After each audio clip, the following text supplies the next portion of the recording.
হেই কবুতর প্রেমী বন্ধুরা, কেমন আছো সবাই? আশা করি ভালো আছো। তো তোমাদের মনে বর্তমানে একটি প্রশ্ন বেশি উঠেছে যে কেন কবুতরের বাচ্চা বড় করলে বিপদ। তোমরা যদি ভিডিওটি ক্লিক করে থাকো তো এই ভিডিওটি শুধু তোমার জন্যই। তো তোমরা অনেকেই বাড়িতে বর্তমান সময়ে কবুতরের বাচ্চা প্রচুর পরিমাণে বড় করে থাকো এবং কবুতরের বাচ্চাকে ওড়ার জন্য প্রস্তুত করে থাকো। তো বর্তমান সময়ে কবুতরের বাচ্চা বড় করলে 100% বিপদ আসবেই, কেননা কবুতরের বাচ্চা তুমি যখন বড় করো দেখা যায় যে তোমার যে একটা নর একটা মাদি কবুতরের বাচ্চাগুলোকে খাবার খাওয়াই, সে কবুতরের বাচ্চাগুলোকে খাওয়াতে গিয়ে তারা অসুস্থ হয়ে পড়ে, মানে তোমার বড় কবুতরগুলো অসুস্থ হয়ে পড়ে। এই জন্যই আমি বলছি যে বর্তমান সময়ে কবুতরের বাচ্চাগুলা বড় করলেই বিপদ।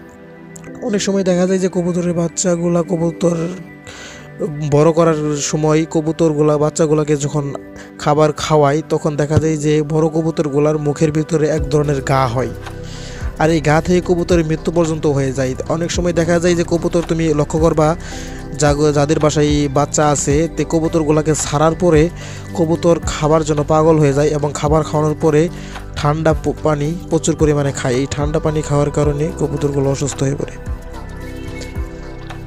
তো এই ধরনের তোমরা যারা ভুলগুলো করে থাকো তো অবশ্যই এই ধরনের ভুলগুলো থেকে ফিরে আসবে এবং কবুতর চেষ্টা করবে যে ছোট থেকেই কবুতরের বাচ্চাগুলোকে বিক্রি করে দেওয়ার জন্য। আর অবশ্যই তোমরা বাড়িতে পরিষ্কার পানি বা ভিটামিন ব্যবহার করে পানি খাওয়াবা, তাহলে কবুতরগুলো অবশ্যই সুস্থ থাকবে। তো শীতের সময় কবুতরের সুস্থ থাকা একটি গুরুত্বপূর্ণ বিষয়, তো অবশ্যই তোমরা এই ক্ষেত্রে লক্ষ্য রাখবা এবং কবুতরগুলোকে সুস্থ রাখার চেষ্টা করবা।